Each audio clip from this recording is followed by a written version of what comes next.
नमस्ते, अभिवादन आपका इनोसेंट इन्वेस्टर के इस नए वीडियो में आपके लिए डिस्क्लेमर। बाजार की बात करेंगे। बाजार में हम सबके स्टॉक्स लगातार क्यों गिर रहे हैं उसके बारे में बात करेंगे, डिस्कस करेंगे और चीज़ों को समझने की कोशिश करेंगे। आपको थोड़ा सा मोटिवेशन भी देंगे और चीज़ें समझाएंगे भी आपको। सबसे पहली चीज़, अगर आप देखोगे बाजार 14,620 14,640 के आसपास यही रेंज में इस वक्त ट्रेड कर रही है। लोअर लेवल्स पे है दिन के। तो कोई दिक्कत हमको यहाँ पर फेस हो रही है? जी नहीं, क्योंकि हम इंट्राडे अगर ट्रेड कर रहे हैं तब हम बाजार के अगर ट्रेंड को देखेंगे, क्लियर एक डाउन ट्रेंड है। हमको यहाँ पर निफ्टी को शॉर्ट करके ही चलना चाहिए। नॉर्मली हम निफ्टी को शॉर्ट कर ही चलेंगे, क्योंकि बाजार हमको ऐसा कुछ पॉजिटिव सिग्नल दे नहीं रही है छोटे से बड़े टाइम फ्रेम पे।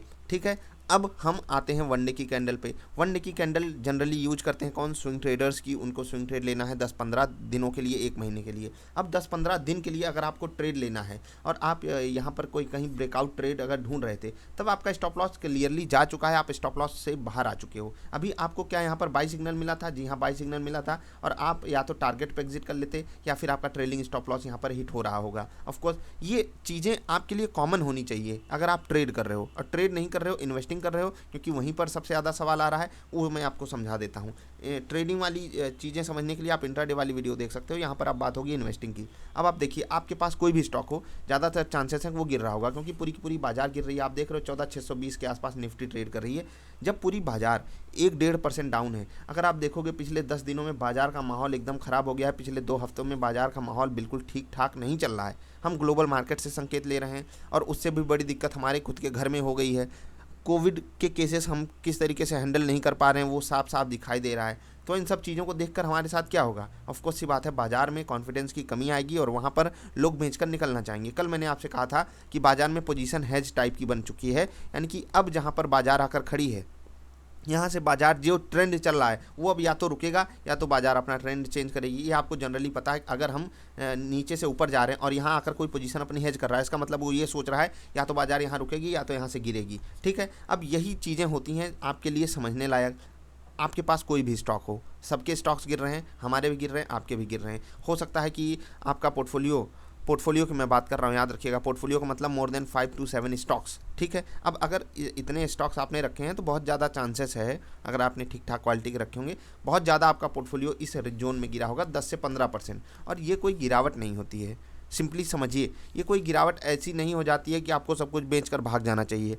ये गिरावट अगर आती भी है तो हमारे लिए एडिशन का मौका बनता है। आपको ये चीज़ें पता है। मैं यहाँ पर किसी स्टॉक का अभी नाम नहीं ले रहा हूँ, लेकिन आपको कुछ लिस्ट एक दिखाना चाहूँगा। आप यहाँ पर आकर देखिए कि आज गिरने वाले, जो सबसे ज़्यादा गिरने वाले शेयर हैं एफ&ओ में, आप देखिए 4% के आसपास Tata steel quality stock, Hindalco quality stock देख लीजिए 4% के आसपास। आरबीएल बैंक भी बढ़िया बैंक है, ठीक ठाक बैंक है। इंडिया बुल हाउसिंग फाइनेंस, ये देख लीजिए 3.5% की गिरावट। मदरसन सुमी, कितना बेहतरीन स्टॉक, 3% की गिरावट देख रहे हैं। ओएनजीसी जैसे स्टेबल स्टॉक्स भी 3-3% गिर रहे हैं। तो सोच कर देखिए, गोदरेज का प्रॉपर्टीज देख लीजिए, भेल देख लीजिए, कमिंस इंडिया देख लीजिए, गेल गिर रहा है, डीएलएफ गिर रहा है, आईसीआईसीआई बैंक जैसा दिग्गज गिर रहा है। तो जब इतने अच्छे अच्छे स्टॉक्स गिर रहे हैं तो हमारे आपके पास ऐसा तो कोई हम चमत्कारी स्टॉक लेकर नहीं आएंगे जो नहीं गिरे। तो सबके स्टॉक्स गिर रहे हैं। आई होप अब आपको एक टेंशन तो आपकी ख़त्म हुई कि सबके स्टॉक्स गिर रहे हैं। अब अगर आप सच में एक इन्वेस्टर हो तो आपको हमेशा वीकली कैंडल पे फोकस करना चाहिए। और वीकली कैंडल देख करके आपको काफ़ी चीज़ें समझ में आएंगी कि बाजार जो है वो अपने बहुत अहम सपोर्ट के पास अभी ट्रेड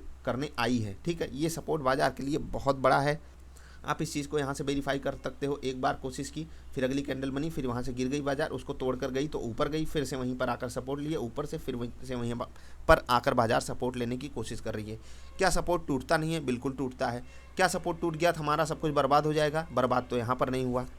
क्यों नहीं हुआ? क्योंकि जो सही समय पे इन्वेस्टिंग करना जानता है वो इसका फ़ायदा उठाएगा। वो यहाँ पर पैनिक करके भाग नहीं जाएगा, नहीं लेना है। यहाँ पर आपको दिलाया जाएगा माल। मैंने आपको क्या बताया था कि 400 प्लस पे अगर कोई आपको एसबीआई लेने को बोल रहा है, जो कि बहुत ज़्यादा बड़े बड़े एक्सपर्ट आपको बोल रहे थे एसबीआई 1000 के टारगेट मारेगा, तो आपको अगर कोई दिला रहा है तो वो आपको केवल फंसा रहा है। क्योंकि जब बाजार इतनी गिरी थी, जब एसबीआई 150 का था, तब उन्हीं के मुंह से आवाज़ नहीं निकल रही थी अब भाई एसबीआई खरीद लो 1000 के टारगेट के लिए। वो वहाँ पर 400 का भी टारगेट बोल दिए होते, 300 का भी टारगेट बोल दिए होते, हम खुश हो गए होते। लेकिन वहाँ पर उनके मुँह से बोली नहीं निकलती है, क्योंकि रिटेल इन्वेस्टर को तो ऊपर लाकर फंसाना होता है ना। अब सोचिए कि जो लोग एसबीआई में फंसे हैं, एसबीआई अपना रेट वापस दिखाने से पहले, बहुत से ऐसे स्टॉक्स हैं जो ऊपर से गिरे तो हैं लेकिन एसबीआई से पहले अपना रेट दिखाएंगे, इवन उससे ऊपर भी जाएंगे। आप जाकर चेक कीजिएगा जो हमारे पोर्टफोलियो में स्टॉक्स हैं वो भागेंगे कि नहीं एसबीआई से तगड़ा। अब एसबीआई धीरे धीरे करके चीज़ों को संभालते हुए चलेगी, तो आप देख लीजिए किस तरीके की गैप फिलिंग हुई है। तो ऐसी चीज़ों से आप खुद को बचा लीजिए, आप खुद अच्छी परफॉर्मेंस देने लगोगे बाज़ार में। तो ये सवाल ही बिल्कुल बेतुका हो जाता है कौन सा, कि मेरा ये स्टॉक गिर रहा है, मेरा ये स्टॉक गिर रहा है। देखो अगर कहीं स्पेसिफिक कारण है, चीज़ों को समझने लायक चीज़ है, मैं उस पर वीडियो बनाता हूँ।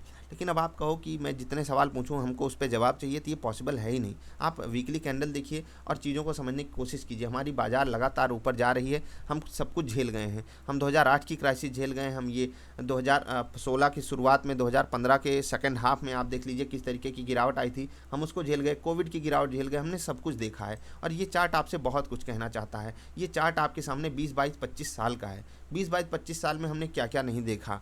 अब इस बीच आपको बहुत दिक्कतें हो सकती हैं कि झेलनी पड़ जाए, आपका पोर्टफोलियो आधा भी हो जाए। लेकिन अगर आप लॉन्ग टर्म इन्वेस्टर हो तो आपको टेंशन लेने की ज़रूरत नहीं है, बस अच्छे स्टॉक्स सही रेट पे लेने की ज़रूरत है।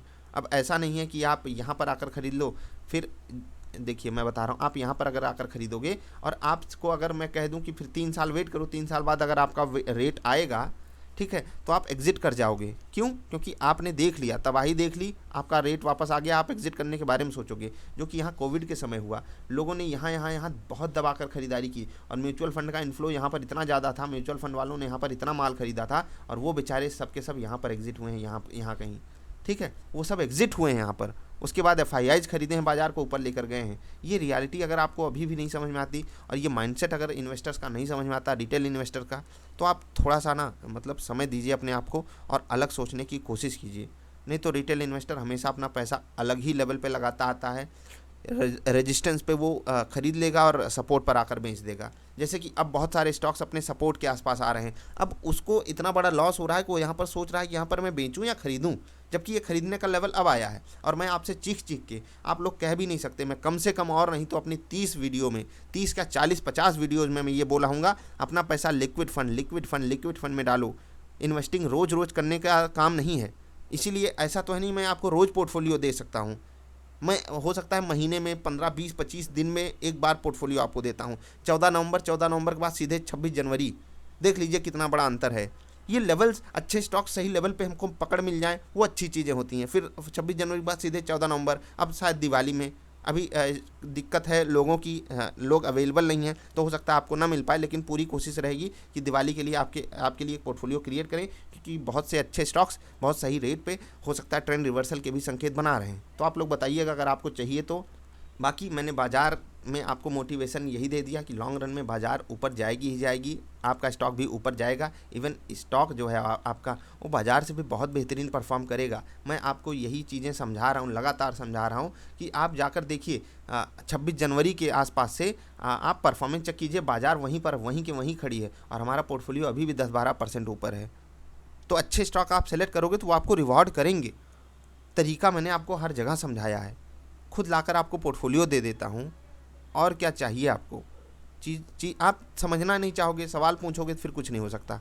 अब माइंडसेट की बात आती है, तो पहली चीज़ तो आप एक चीज़ अपने अंदर ये डाल दीजिए कि मैं एक इन्वेस्टर हूँ, ट्रेडर हूँ, ठीक है, क्या हूँ मैं? अगर मैं ये दोनों हूँ तो इन्वेस्टिंग के लिए क्या मैं 55 से 75% पैसा अलग किया हूँ? ये अलग अलग लोगों के ऊपर डिपेंड करेगा। मेरा 55 से 60% पैसा इन्वेस्टिंग में जाता है, मैं पर्सनली बता रहा हूँ। ट्रेडिंग में मेरा क्लोज टू 30% पैसा जाता है। कुछ पैसा मैं हमेशा कैश में रखता हूँ, कब कहाँ ज़रूरत पड़ जाए। अब आपका ये लेवल अगर हो सकता है आप ट्रेडर ही हो, आप ओवरनाइट रिस्क नहीं लेना चाहते, या आपकी वैल्यू ही छोटी हो, आप 15-20 हज़ार से आए हो, तो इन्वेस्टिंग करके क्या कर लोगे? मान लेते हैं 15-20 हज़ार आप लाए हो, आपने 10% कमा भी लिया, तो क्या कमा लिया? 2000 कमा लिया आपने। तो इसमें आपको कुछ मतलब ऐसा नहीं मैं कहना चाहता कि ये 2000 की कोई वैल्यू नहीं है, मतलब मैं ये कहना चाहता हूँ कि ये 2000 आपको उतना बड़ा एक्साइटमेंट नहीं दे पाएंगे। इसीलिए आप ट्रेड कीजिए। आप डेली अगर 200-300 कमाने लगे इस 20,000 से, वो आपके लिए बेस्ट होगा। लेकिन ये भी सीखने के लिए बड़ी कला चाहिए, बड़ी दिक्कत का सामना करना पड़ेगा। तो ऐसा तो है नहीं बाज़ार में इजी मनी अवेलेबल है, मनी तो इजी है, लेकिन जो तरीका है ना, जैसे फाइनेंस सबको बोरिंग लगता है और चीज़ें कठिन लगती हैं। यहाँ पर लोग तुक्का भिड़ाने आते हैं, बाई सेल ही तो करना है, कभी भी खरीद दो कभी भी बेच दो। ये करने आए हो तो बहुत तकलीफ आपको झेलनी पड़ेगी। अपने आप को डिफाइन कीजिए, आप हो क्या, ट्रेडर हो या इन्वेस्टर हो। इन्वेस्टर हो तो आप सवाल मत पूछा कीजिए, सच में बता रहा हूँ, जो भी लोग देख रहे हो और सवाल मुझसे पूछे हो, अगर आप इन्वेस्टर हो तो आप अपने सही लेवल्स को डिफाइन करना सीखिए। बहुत से टेक्निकल इंडिकेटर्स हैं, हमने आपको फार्मूला भी दिया हुआ है, आप क्या उससे नहीं सीख सकते? सीख लीजिए, फिर आप किसी से सवाल नहीं पूछोगे। एक अच्छा स्टॉक सेलेक्ट करने के लिए मैंने आपको कई सारे पैरामीटर्स बताए हैं। आप प्राइस टू अर्निंग देख लीजिए, ठीक है। मैं उसको कहता हूँ कि प्राइस टू अर्निंग जो आप उनके पीयर्स हों उससे थोड़ी सी ज़्यादा हो, क्योंकि बाज़ार में उसको सम्मान मिलना चाहिए, तभी आप उस स्टॉक को खरीदोगे। ऐसा तो है नहीं कि कोई इसको खरीदना नहीं चाह रहा है, आप आ रहे हो खरीदने, ऐसा मत कीजिएगा। तो रिटर्न ऑन कैपिटल देख लीजिए, रिटर्न ऑन कैपिटल देखना बहुत ज़रूरी है, ठीक है। ये सब चीज़ें देख लीजिए। उसके बाद उसका पैट देख लीजिए कि कमा कितना रही है कंपनी, ऐसा तो नहीं लॉस वाली कंपनी है। कर्जा देख लीजिए उनका। ये छोटी मोटी चीज़ें हैं जो आपको देखनी है। उसके बाद बिजनेस मॉडल समझ लीजिए, हाँ कंपनी करती क्या है, आपको पता होना चाहिए। और कुछ देखना है, कुछ भी रॉकेट साइंस नहीं है अच्छा स्टॉक सेलेक्ट करने में। लेकिन हम सब इतना सोचते हैं कि नहीं नहीं, जब तक हम किसी को 10-20 हज़ार दे नहीं देंगे तब तक हम अच्छे स्टॉक सेलेक्ट ही नहीं कर सकते। तो भाई आप अच्छे स्टॉक नहीं सेलेक्ट कर पाओगे फिर भी, अगर आप सीखना नहीं चाहते। सारी चीज़ें पब्लिकली अवेलेबल है, इतनी अच्छी अच्छी वेबसाइट, इतने अच्छे अच्छे लोग आपको सब कुछ बता रहे हैं, फ्री ऑफ कॉस्ट बता रहे हैं। आप उनको देखोगे नहीं, आप जाओगे चमत्कार देखने, तो क्या किया जा सकता है। कबाड़ स्टॉक लेकर बैठोगे तो नुकसान होता रहेगा। और जो लोग कबाड़ स्टॉक पे सवाल पूछते हैं, मेरी मजबूरी है उस पर भी आपको आगाह करना, जिससे कि कम से कम और लोग ना फंसें, जिससे कि कम से कम आप उस पर गलत डिसीजन ना लो। तो मुझे देखकर आप चीज़ों को ऐसे मत देखा कीजिए। मैं अगर किसी स्टॉक के बारे में जिक्र कर रहा हूँ तो आपको उसको खरीदना ही है। मैं वहाँ पर सिंपली आपको बताता हूँ मैं इस स्टॉक को खरीदूंगा या नहीं, आपको उस पर डिसीजन लेना है। और मैंने आपको हमेशा अच्छे स्टॉक्स बताए हुए हैं। आई होप मैंने आपको चीज़ें क्लियर की, मोटिवेशन भी दिया, बाज़ार को समझाया। अपने माइंडसेट को आप समझ जाइए, आप ट्रेडर हो या इन्वेस्टर हो, ठीक, तभी आप आगे बढ़ सकोगे इस बाज़ार में। नहीं तो धोखे बहुत हैं, हर कदम पे कोई कातिल है, कहाँ जाए कोई। मिलेंगे फिर से, नमस्कार।